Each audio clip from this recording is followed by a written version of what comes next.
This is the first step in your journey from Haven, Oklahoma to New York, and as such we wanted to make it a mysterious aspect. Oh my God. We're all gonna die! Start over.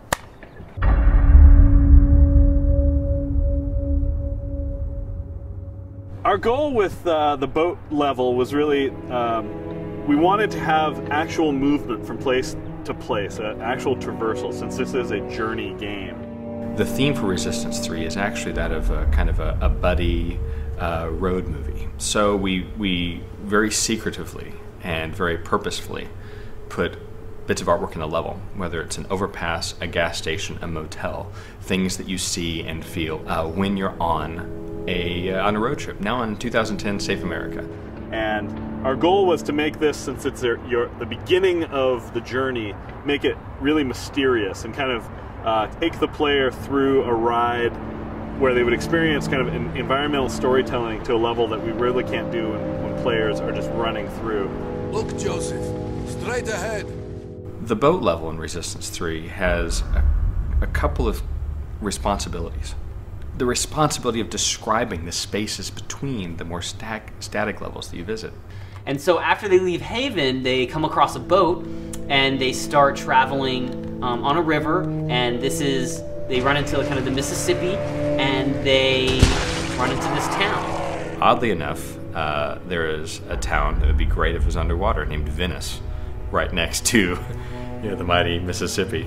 So this wonderful little town named Venice. We actually thought about naming this town to Venice, but we thought that'd be too bad of a joke, but it matches perfectly. It's Wrightsburg, Missouri, which is a made-up town. It's definitely a change of pace because you've just gotten out of levels where it's crazy, intense combat, so it's like, take a breather and like give you time to take in the surroundings. So this is your first time out of Haven, sort of seeing what the states look like after, Khmer occupation. It's based a little bit on Louisville because of just all the reference I took from there.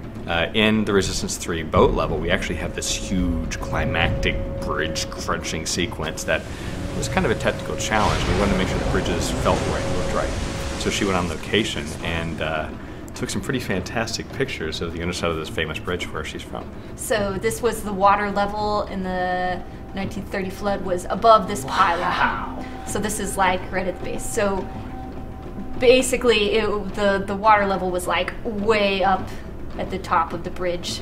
So we sort of use that as a reference for how close the bridge is to the water.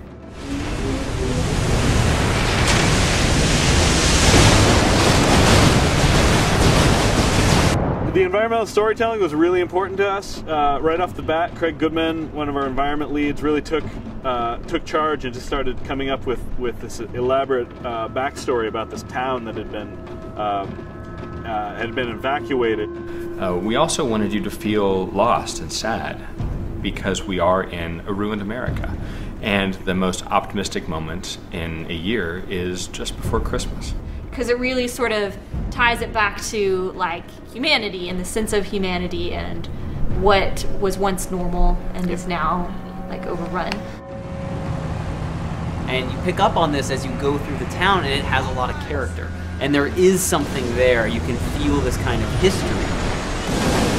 One of the really cool things about this backstory is the fact that it resonates and kind of supports the kind of meta story that R3 tells. And that is a group of survivors kind of following them on a almost day-to-day basis as they exist in this fallen apocalyptic world.